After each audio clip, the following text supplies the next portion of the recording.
Beautiful. Dr. Coxon, I appreciate you guys, the usual cast of people that are here.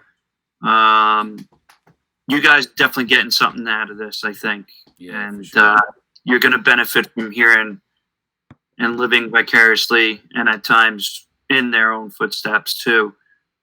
So thanks for sticking it out to the end. Dr. Cox worked hard and got some really good speakers. So I do hope that you guys are getting something out of it, which I think you are.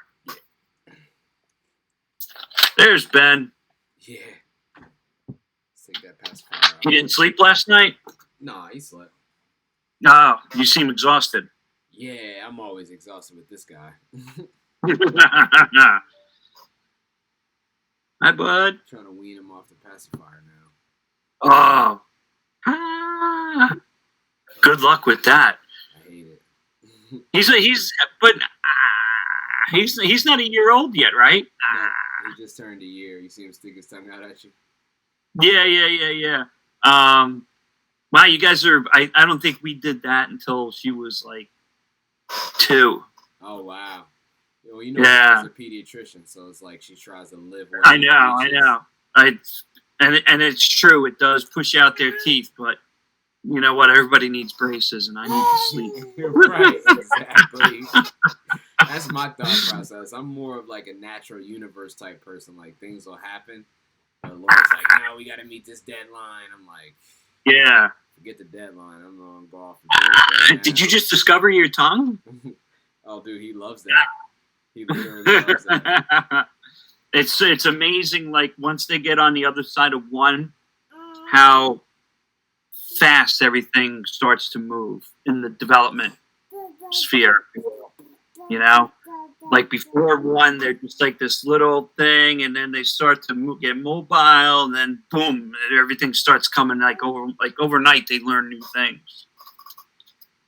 It's cool. Yeah, I mean, dude, he's like, he does the hand thing. He's like interacts with people with the tongue. Yeah. All of that is so cool. Oh, yeah. He's discovering the world. Yeah. Yeah. Yeah.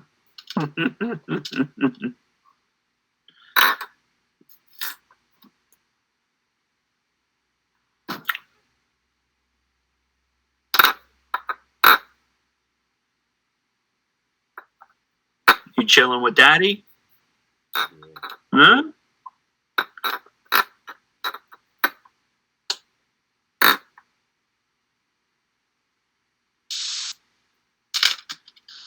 Natalie, Sean, what's up? Hey. How y'all been? Oh, good. Good to see you. How's babysitting? See, I'm already done with that job already. Oh, what happened? Her mother-in-law came back already. Oh. Were you able to find a different job? No, Benjamin. No. Oh, Now I just gotta wait for my job to open up. I think they open up at the end of June. Oh man. Sorry. I know. It's the worst. VNS. I went over some. I know I was missing some stuff in your in the class, so I went over it. Okay. Just in case. Okay. Yeah, send me an email if there's anything going on that you think is missing, and I'll correct it. Cause you're a junior, right? Yeah, I'm a junior. Okay. Yeah.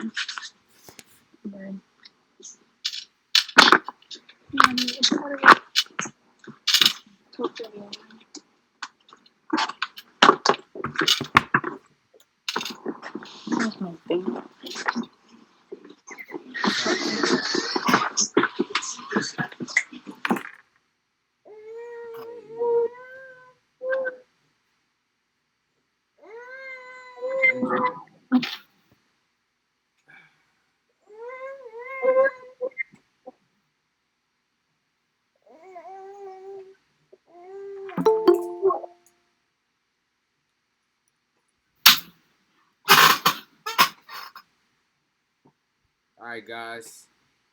Looks like my partner in crime is in here.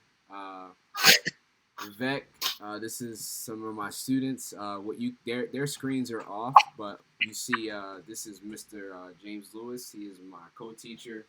We work together with these, teaching world history. You've seen on my Instagram what we've been doing is having guest speakers come in and kind of share their life story and drop some gems and just kind of like do like some like outreach and share some, I don't know, tips for 14 and 15-year-old kids, growing up and whatever.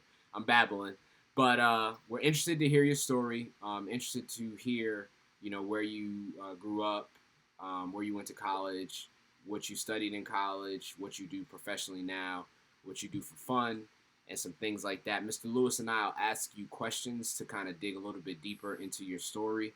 And then at the end, we'll have the kids either ask you a question or give some feedback. Guys, Albright, Angelina, Brian, Kenya, Rakaya, if you can. I know you got to go at some point. Sean, I would like all of you guys to either, write down a question or something that Vivek says that resonates with you. And yeah, so without further ado, let's get started. Vivek, I'm going to pass it over to you virtually. And you can start to share your story. Okay, cool. So first of all, Tristan, thanks a lot for having me on. Love like having opportunities to talk to kids in high school or people that are looking for a new job or something like that. It's like an important part of like my professional development. So I enjoy doing these, like participating in these types of opportunities. So thank you very much for that. And then for the kids that are on, if you guys have any questions or you want to interrupt me sometime during like when I'm speaking, more than welcome to. Totally open to questions. This is informal, so feel free to interrupt. So I graduated from Governor Livingston High School in Berkeley Heights, New Jersey. So that's pretty close to Plainfield, North Plainfield area, not too far away. But I graduated in 2009, which is a long time ago. And then I decided to go to Rutgers University for college. So, I guess like the reason I chose Rutgers, I visited a couple of campuses, and Tristan could probably relate to this, but like there's something about walking onto the New Brunswick campus. It's this amazing place of like, I don't know, 30,000 kids that are just like built like piled up into this one city, and you have like 5 campuses throughout the entire university that you can like live on. You have buses that take you between each campus. There's like tons of really smart people on campus, and I just felt I went to a very small high school. My graduating class was like maybe 300 kids. So when I went to Rutgers, it was just this like overwhelming experience of like, oh wow, like there are an insane amount of opportunities available to me here. And when you first get to college, like that can feel overwhelming, but for me, it was just like, oh wow, like there's a whole world outside of Berkeley Heights that I can dive into. And so, I first started out in the business school, and I was taking like accounting classes and calculus and all of these like preliminary courses that you need to take in order to become a student in the business school, or in order to maintain your status within the business school.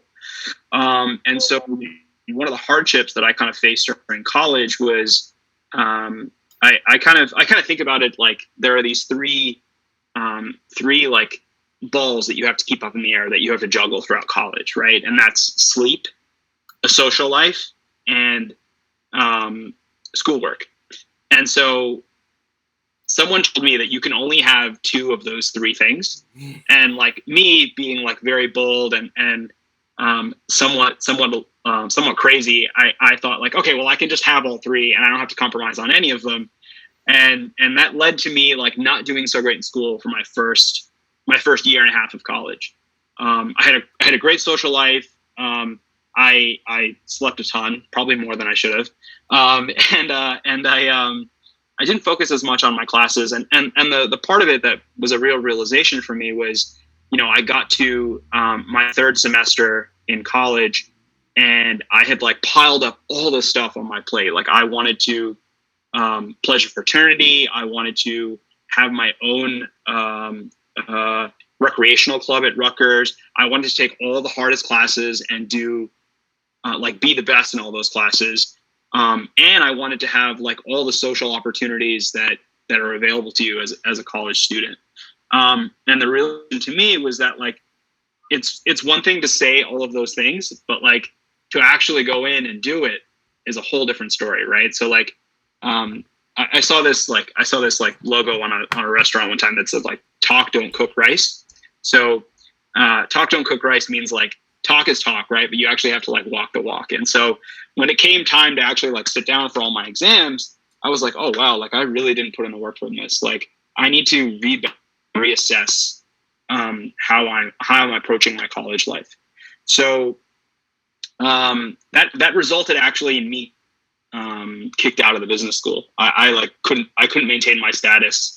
My GPA dipped for a little bit, and it was really rough. Like that was a hard point in my life where I had to kind of reassess what I wanted to get out of my college experience. I knew that I wanted a great social life.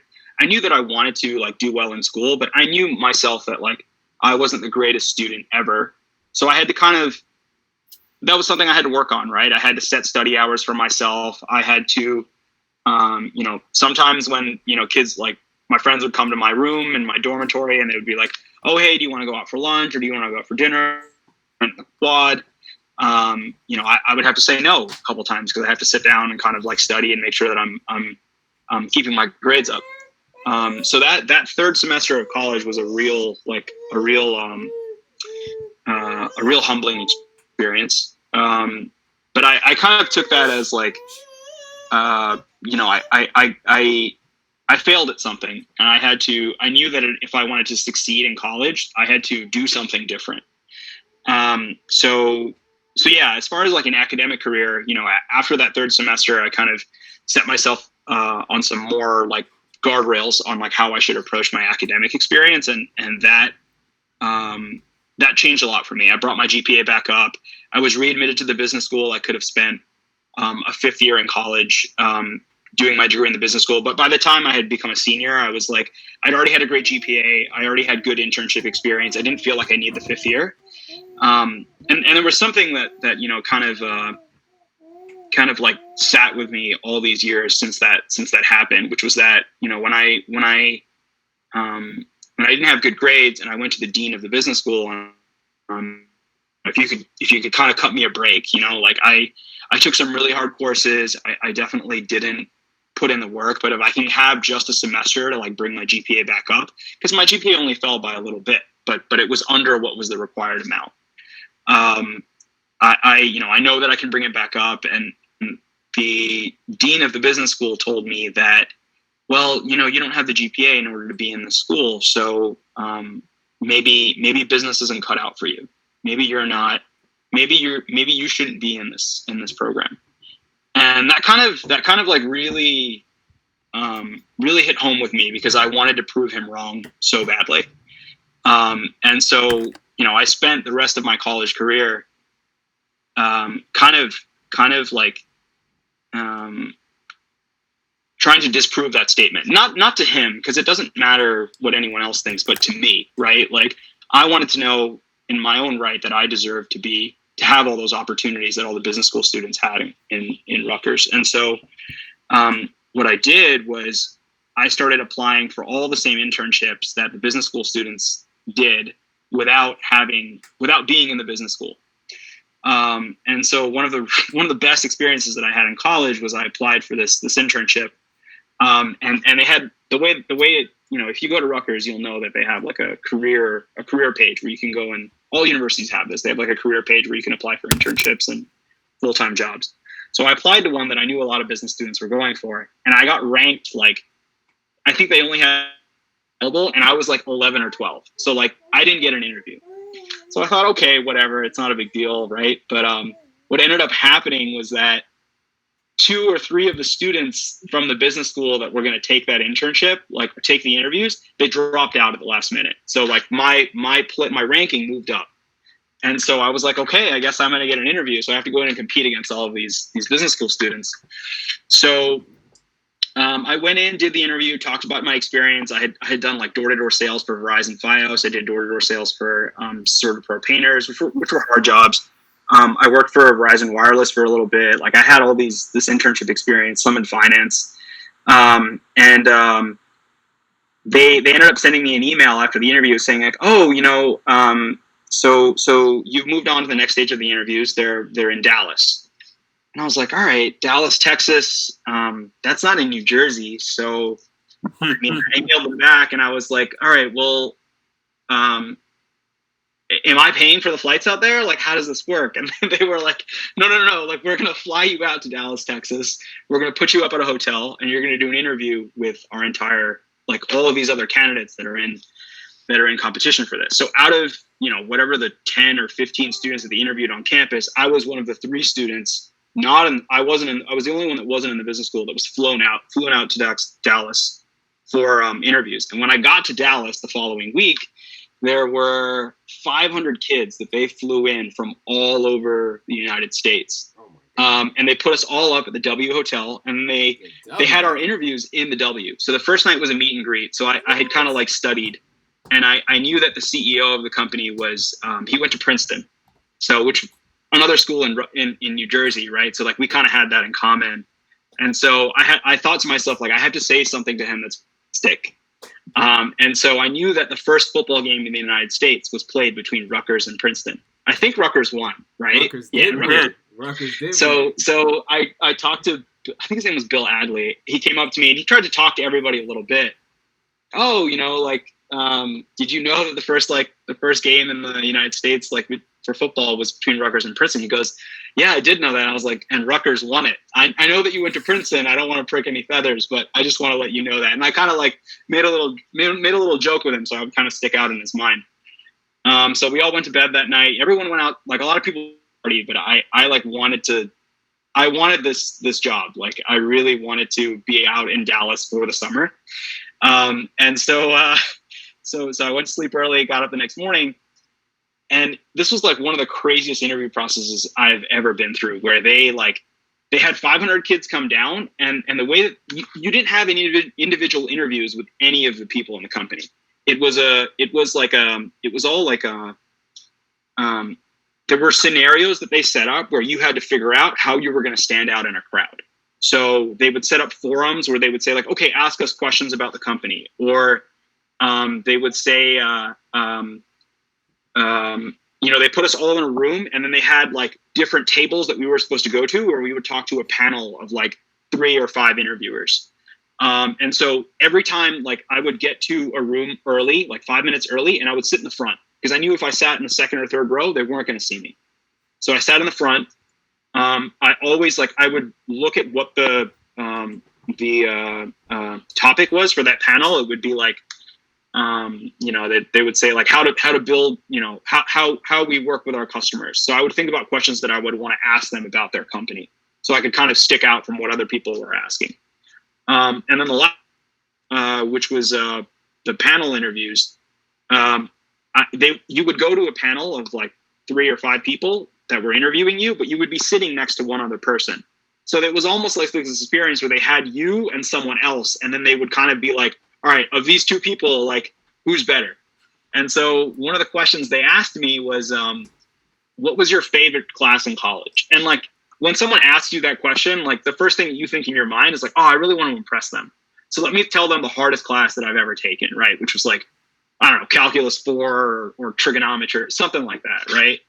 But I thought, no, everyone's going to do that, so I have to do something different.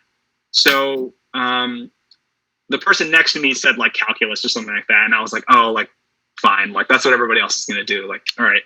So my answer was theater appreciation. Yeah, love that class. But anyone that's taken theater appreciation at Rutgers with Mr. Mancuso is the man, right? So Tristan knows Mancuso is the man. But I'm an RU grad too. So. Oh, great, that's awesome. So this professor Mancuso, the reason that theater appreciation actually is a very important course to me. One, if you go to Rutgers, you should take it because it's a very easy A. If he's still at Rutgers, it's great. But the second part is that the way that he structured that course is it teaches you about like how the arts can link into everything else in your life, right? And so he talked about the business aspect of theater and how he had opportunities to invest in certain theater productions and how some of them made money for him and then some of them didn't. And that really opened up my eyes to like, oh wow, like taking these like these easy A courses, like I shouldn't really think about just like getting the easy A. It's also like, what other information can I extract out of this that's like relevant and will help me grow as a person, like personally and professionally? So when that person asked me what my favorite course was, I was like, oh, this theater appreciation. And like, no one's going to say that, right? Because everyone knows that when you say that, it's a course filler. Like they know that it's a GPA booster. But for me, the reason I told them that I liked that course was because it was something that helped me grow, and it helped me like open up my eyes to like everything else that's around me rather than just having tunnel vision. And so that answer kind of stuck out. And then there was the third part of the interview, which I kind of failed, right? So the CTO, the chief technology officer of the company, he was known for asking these like very tough questions, right? And so he had me and a couple other people, and he asked us, how do you measure the height of the Empire State Building in quarters? And I gave some like really dumb answer because I didn't know how to answer it, right? And I was like, all right, you know, I gave some answer that was wrong, and he was like not impressed, and I was like, oh shoot, like I blew this, right? So during lunch, I actually went and got like we were in a like a ballroom for lunch, and it was just buffet style. You would go up and like make your plate. And so I went and got my food, and I was looking like where to sit down, and I noticed that CTO was in the back of the line for waiting to get lunch, because all the interviewers waited for all the interviewees to go and get lunch first. So I took my plate and I just like gave it to somebody else, and then I got back in line right behind that guy. And I told him, I was like, well, actually, before I got back in line, I went and asked, because I didn't know how to answer the question, so I went and asked somebody else that was that like interviewed, how did you answer that question about the Empire State Building? And they were like, oh yeah, well, like what I did was I actually thought about quarters are actually, if you know the toll booths, the quarters are actually stacked into these like 3 to 5 inch racks, like those like the everyone has an things. Easy Pass now, Yeah, but you know what I'm talking about. They're like little packets. Right. So those are about 5 inches long, right? So that person said, well, I just said it's 5 inches. I would think like I would stack those up until I could measure the height of the building in stacks of quarters, right? So in sets of 5 inches. And he was like, what did you say? I was like, that's what I said too, because I didn't want to let him know that I did the wrong answer. So I got back in line, talked to that CTO, and I was like, I want to take another run at that question. And so he was like, oh yeah, sure, I'll give you another shot. And I ended up re-answered the question while I was in line, and he was like, oh wow, that's a really good answer. Like there are a lot of people that actually said that. And he probably didn't know that I kind of, I got the answer from somebody else, but I really wanted this internship, right? So I had to kind of like think outside the box and figure out how I was going to get the answer. But anyway, after that entire experience, I really wanted to be in Dallas. Like for the summer, I always wanted to work outside of my state, get an opportunity to kind of like leave home for a little bit and just like experience a different culture, and culture being like, at that point, I had like mostly interacted with students from my college, but I want to interact with students like that were from other colleges. So I ended up getting this internship, and it was fantastic. Like I had a great time in the summer, and I flew out to Dallas, worked there for the summer, rented an apartment, and there was also this guy that I met that was probably one of the nicest people I've ever met. And someone that like sticks out to me when I think of like the person that I want to be. I was just a college kid that had flown out to Dallas. Like I didn't know anybody there. I was completely alone. But I needed a car, and I had to figure out like how I was gonna get from work, or from my apartment that I rented to work, which was about like 10 miles each way. I couldn't walk it. I could bike it, but it was really hot. So I put an ad up on Craigslist to ask if anyone would rent me their personal car. And this one guy got back to me. It's crazy. And he ended up coming to my apartment. And he was like, okay, you're a college student. You know, you seem like you have a good head on your shoulders. I'd be willing to rent you my summer for like $100 a week or something like that. And, it was an old beat up car, but I didn't care, right? Because it was an easy way for me to get around the state and get to and from work. And I was one of the few people that had a car that was at the internship. So that kind of helped me out a little bit. But yeah, there was one thing he said to me that's like really stuck with me, which was that he put me on his he didn't know me. Like, he had just talked to my parents just to kind of like get an idea of who I was and make sure I wasn't a crazy person. But he put me on his personal insurance plan for the summer.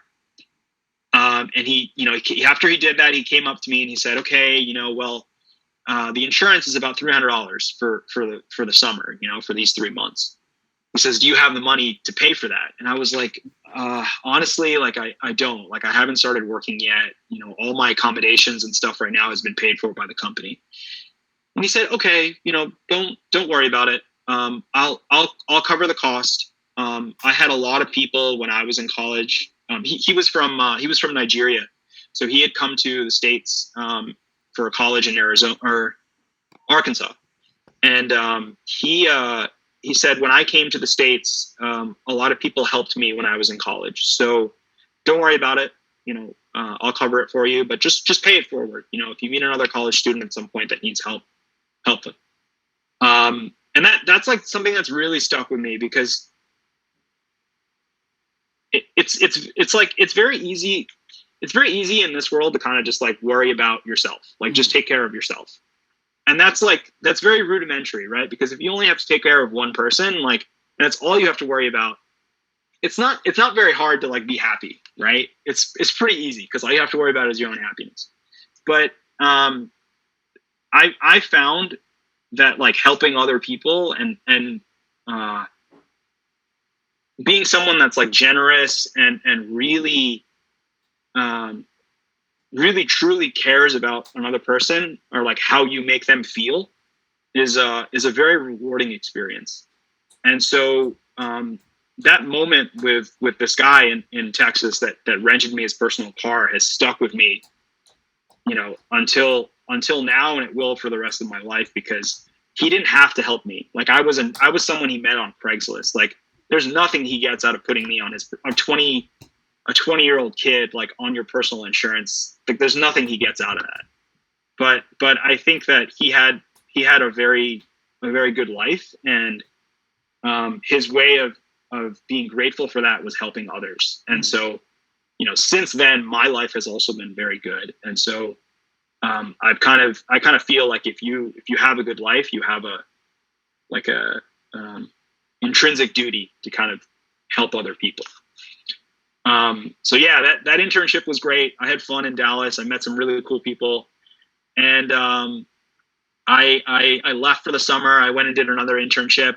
So my senior year of college, I was a resident assistant. So if you ever have a chance to be an RA in college, I highly recommend it, because like, that was probably one of the most rewarding experiences I ever had in college, because I was responsible for this like floor of like 50 or 60 freshmen and sophomore students. Freshmen and sophomore students. And man, just like, they were wonderful kids. Like, 2 of them got married. One of them just graduated dental school like this past May, which was fantastic. And I met a lot of like really, really wonderful students and people. And what I got out of that experience personally was that like, I grew a lot as an individual, right? Because like, I was like, you as an RA are kind of expected to be like a role model student, right? Like, it's very easy to just like follow the rules and just be like, okay, well, I just have to enforce the rules of the university and make sure that the kids like don't have alcohol on campus. Like, they aren't like taking substances they're not supposed to be taking, or they're not fighting with their roommates, or they haven't like stapled chairs to the ceilings of, like, it's very easy. All that stuff's easy, right? The hard part is actually building a personal relationship with your students and helping them grow and develop as people, right? Because ultimately, when you go to university, you're kind of removed from society, right? And then you develop and grow professionally and personally. And then when you come back to society, right, you become part of the workforce. you're expected to contribute something, right? And I wanted it. Well, I had 50 or 60 kids, and I was like, well, this is a pretty cool experience to kind of work on my people skills and also like play a part in these kids' lives that will shape their college experience and have a positive impact on how they see college, right? Like, because my college experience, they don't know college, they're freshmen. Much like you guys are freshmen in high school, right? Like, you don't know much about like what sophomore, junior, and senior year are gonna hold for you. But you depend on your teachers and some of your uppermen to show you that like, oh wow, like this is how the next 3 or 4 years of my life can go. These are the opportunities that are available to me. These are the opportunities that I can take advantage of. I should be doing internships, or I can be taking this courses, or these are the best professors, or this is how I get out of gym class, or whatever, right? Like, but for me that was really important because I genuinely loved hanging around with those kids. Like, they were a little younger than me, but like they were really inspiring. And after I loved it so much, I actually considered we all have the. I'm sure Tristan went through it. I'm sure that Mr. Lewis went through it as well. When you guys get to your senior year of high school and your senior year of college, you will probably feel like you don't want to leave. And so right, like when I got fourth year of college, I was like, oh wow, I really love Rutgers. And so I started figuring out ways to become fifth year. I would take on another major. I would become graduate assistant for another year, or I could do a co-op with a company and just take like part-time credits and all that stuff. But ultimately my parents were like, no, you've done 4 years. Like, it's time for you to graduate and become a functional adult. Like, you can't just be a kid forever. And I was like, yeah, all right, that's fine. but actually I had another experience in my senior year that kind of opened up my eyes a little bit. So I had never gotten a chance to study abroad in college. You have study abroads in college, or like you can go to like Tokyo or London or Spain a semester and take 1 or 2 courses. You take a lighter, and you get like a cultural experience out of it. And I never got to, so as soon as I thought about like, okay, I'm graduating college, I was like, okay, well, like, how can I get a global experience? Because I didn't get to do that when I was in college. And so I started applying to China, Korea, Japan, and Brazil because I wanted to teach English abroad. Great way for me to travel. It'll kind of be a real job. It'll be fun because I'm still working with kids. I'll get paid. Like, I'll have accommodations and stuff like that. And I went through a couple interview processes. One of them, and the one that I like, was my Korean program. And the Korean program was going to provide you free room, and I think you had like a couple meals a day. You were still paid a stipend. And I think your transportation was to and from Korea. So it was a pretty awesome experience. I was really excited. So I did the interview, and then I got to which was placement. And this is like one of the first times that I like really, I had like a very weird experience with my interview where I was qualified. Like, I had a college degree. I was a fluent English speaker. I had worked with kids in the past. Reason the interview kind of fell flat at some point because students or the interviewer, they got a little like me. Like, they were like, okay, well, we're not really sure we can place you in a program, and I was like, but I have all the right qualifications. And they were like, well, no, you don't have this. They were almost like making up reasons for why I shouldn't be in this program. And I later found out that these countries, they like to. My name is Vivek Singh, right? And so bring an English speaker from the United States. They want someone named John Smith, someone named Adam, or something like that. Someone that has like a traditionally American name that kind of American viewpoint. And so I realized that, like, okay, this might actually be a weird experience on this anymore, but I still want a global experience. So I graduated college. I dumped the teaching English abroad thing. I thought it would be cool, but it wasn't for me at that time. But I never lost that idea of like that I really wanted to travel. And so, I met, Mr. Cox, Dr. Cox. What do they call you, Tristan? Like Dr. Cox? We'll go with Dr. Cox. Yeah. So I met Dr. Cox after I graduated.